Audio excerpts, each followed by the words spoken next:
ഈ പരിശുദ്ധമായ നോമ്പിൽ നിങ്ങൾ എന്തൊക്കെയാണ് ചെയ്യുക?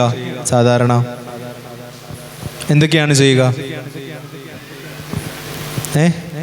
ഉപവസിക്കും, പിന്നെ പ്രാർത്ഥിക്കും, വർജന, ഈ ഭാഗങ്ങളിൽ ഞങ്ങൾ ഒന്നും പറയാത്തവരാണ്. അങ്ങനെയാണോ? ഇവിടെ ആരും ഒന്നും ചെയ്യാറില്ലയോ? വേറെ എന്ത് ചെയ്യും? ദാനധർമ്മം ചെയ്യും, പ്രാർത്ഥിക്കും, അല്ലേ? കർത്താവിൻ്റെ കൂടെ ആയിരിക്കുമ്പോൾ നമ്മൾ എന്ത് ചെയ്യണം? പ്രാർത്ഥിക്കണമല്ലേ? ഈ പ്രാർത്ഥനയെ പറ്റി തമ്പുരാൻ എന്തെങ്കിലും പറഞ്ഞു തന്നിട്ടുണ്ടോ നമുക്ക്?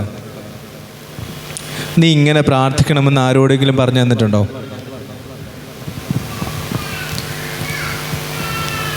ഇല്ലയോ? നിങ്ങൾ ബൈബിൾ വായിക്കുന്നവരാണോ? നീ പ്രാർത്ഥിക്കുമ്പോൾ പറഞ്ഞ കറക്റ്റാ. നീ പ്രാർത്ഥിക്കുമ്പോൾ മുറിയിൽ കടന്ന്, ബാക്കി പറഞ്ഞേ, മുറിയിൽ കടന്ന് കതകടച്ച് രഹസ്യങ്ങൾ അറിയുന്ന നിന്റെ പിതാവിനോട് പ്രാർത്ഥിക്കുക. അങ്ങനെയാണോ പ്രാർത്ഥിക്കുന്നത്? നാളെ എപ്പോൾ ചെന്നിട്ട് വീട്ടിൽ ചെന്നിട്ട് പറയണം, ബിബിനച്ചൻ പറഞ്ഞു എല്ലാവരും മുറി ഇരുന്ന് പ്രാർത്ഥിച്ചാൽ മതി. നിനക്ക് നിന്റെ മുറി, എനിക്ക് എൻ്റെ മുറി, അവിടെ ഇരുന്ന് പ്രാർത്ഥന. അങ്ങനെയാണോ അച്ഛൻ പറഞ്ഞേ? നീ പ്രാർത്ഥിക്കുമ്പോൾ കതകടച്ച് നിന്റെ പിതാവിനോട് പ്രാർത്ഥിക്കണം. എന്താണ് ഈ കതകടക്കുക എന്ന് പറഞ്ഞാൽ? ഞാനും എൻ്റെ ദൈവവുമായുള്ള ബന്ധത്തിൽ നിന്ന് എന്നെ അകറ്റുന്ന കാര്യങ്ങളെ ഞാൻ പുറത്താക്കി കതകടക്കണം. നമ്മൾ പ്രാർത്ഥിക്കാനിരിക്കുമ്പോഴായിരിക്കും അയൽവക്കത്തെ ചേട്ടൻ വന്നിട്ട് അപ്പുറത്തെ വീട്ടിൽ ബഹളം ഉണ്ടാക്കി. എന്നാൽ പിന്നെ അതൊന്ന് തീർത്തിട്ട് തിരിച്ചു വരാം.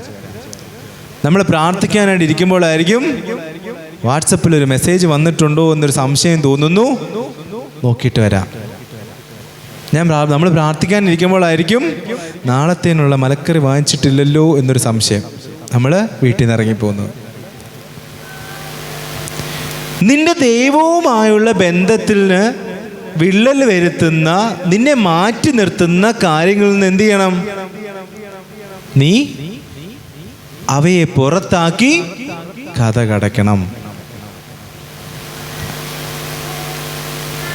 നമ്മുടെ ജീവിതത്തിന് കർത്താവിൻ്റെ സന്നിധിയിൽ അടുത്ത് വരുവാൻ നമ്മളെ തടയിടുന്ന എല്ലാ കാര്യങ്ങളെയും നമ്മുടെ ജീവിതത്തിൽ കണ്ടെത്തി അവയെ പുറത്താക്കി നിന്റെ പിതാവായ ദൈവത്തോട് ആത്മാർത്ഥമായി സംസാരിക്കുന്ന അവസരങ്ങളാണ് ഈ പ്രാർത്ഥന. ഈ പരിശുദ്ധമായ നോമ്പിൽ നാം ഒഴിവാക്കേണ്ട കാര്യം, നാം അനുഷ്ഠിക്കേണ്ട കാര്യങ്ങൾ ഇതാണ്. പ്രാർത്ഥനയിൽ സ്ഥിരമായിട്ട് നിൽക്കുവാൻ നമുക്ക് സാധിക്കണം. പ്രാർത്ഥനയോടുകൂടെ തമ്പുരാന്റെ സന്നിധിയിലായിരിക്കുവാൻ നമുക്ക് സാധിക്കണം. ഈ ലോകത്തുള്ള മറ്റെന്ത് കാര്യങ്ങളെയും മാറ്റി നിർത്തിക്കൊണ്ട് എനിക്ക് എൻ്റെ തമ്പുരാന്റെ സന്നിധിയിൽ വന്ന് നിൽക്കുവാൻ സാധിക്കുന്നുണ്ടോ എന്ന് നമ്മൾ ചിന്തിച്ചു നോക്കണം. നമ്മുടെ പ്രശ്നം എന്താണെന്നറിയോ? നമ്മൾ ഇവയൊക്കെ ഈ ഒരു 50 ദിവസത്തേക്കും ശ്രദ്ധിക്കും. ഈ 50 ദിവസം കഴിയുമ്പോൾ, അല്ലെങ്കിൽ 25 ദിവസം കഴിയുമ്പോൾ, അല്ലെങ്കിൽ ഒരാഴ്ച നമ്മളിത് ചെയ്ത് കഴിയുമ്പോൾ നമ്മൾ പതുക്കെ എന്ത് ചെയ്യുന്നറിയോ? ഈ കഥ അങ്ങ് തുറന്ന് നോക്കും. ഇവരൊക്കെ അവിടെ ഉണ്ടോ? ഞാൻ പുറത്താക്കിയതൊക്കെ അവിടെ ഉണ്ടോ? എന്നിട്ട് എന്ത് ചെയ്യുന്നറിയോ?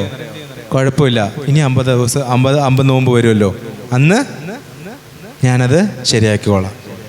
ഇല്ലയോ? 50 ദിവസത്തേക്കിന് നന്നാവുന്നവരില്ലേ ഇവിടെ? കാണും. 25 ദിവസത്തിന് നന്നാവുന്നവരില്ലയോ? 26-ാമത്തെ ദിവസം തിരിച്ചു പോകുന്നവരില്ലയോ?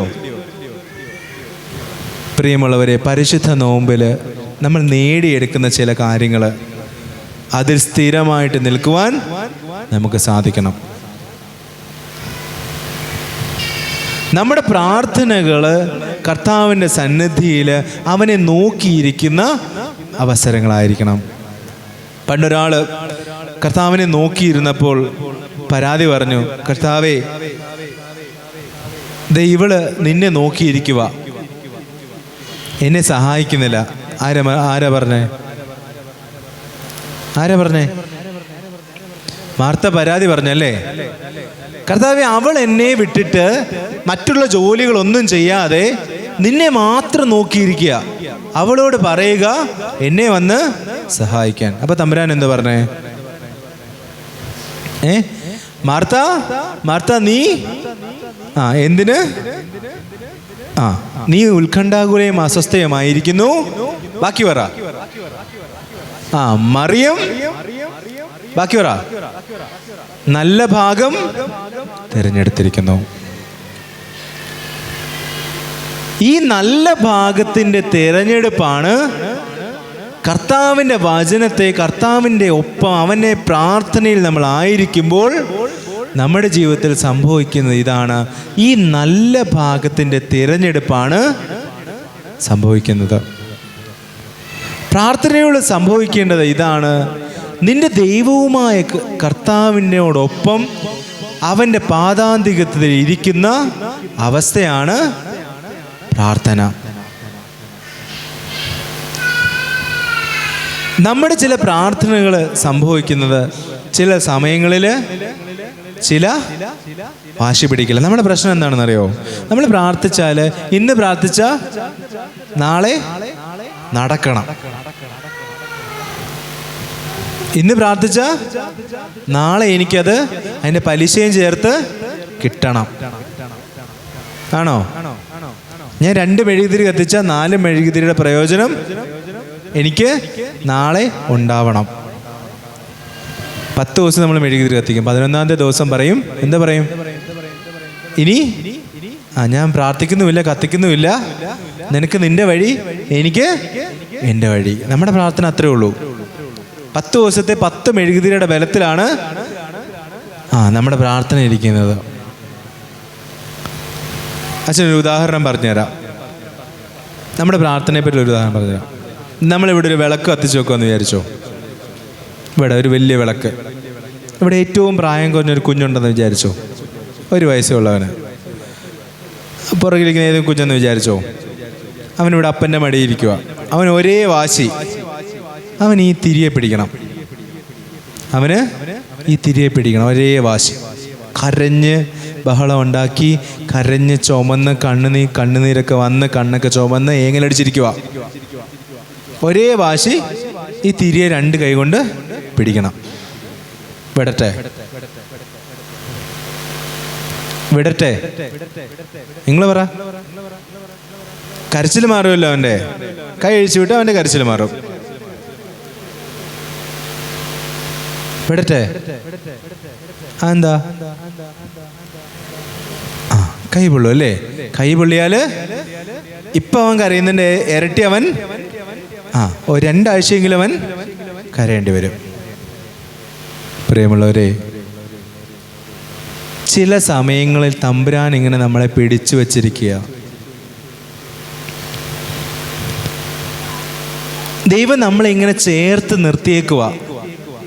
നീ ഇപ്പോൾ വാശി പിടിക്കുന്ന ഈ കാര്യം നിന്റെ ജീവിതത്തിനോ നിന്റെ ദൈവശരണത്തിനോ ഉതകാത്ത ചില കാര്യങ്ങളാണെന്ന് തമ്പുരാൻ നമ്മളെ ചേർത്ത് പിടിച്ചിരിക്കുക. പക്ഷെ ആരാ വാശി പിടിക്കുന്നേ? നമ്മളിങ്ങനെ വാശി പിടിച്ചുകൊണ്ടേ ഇരിക്കുകയാണ്.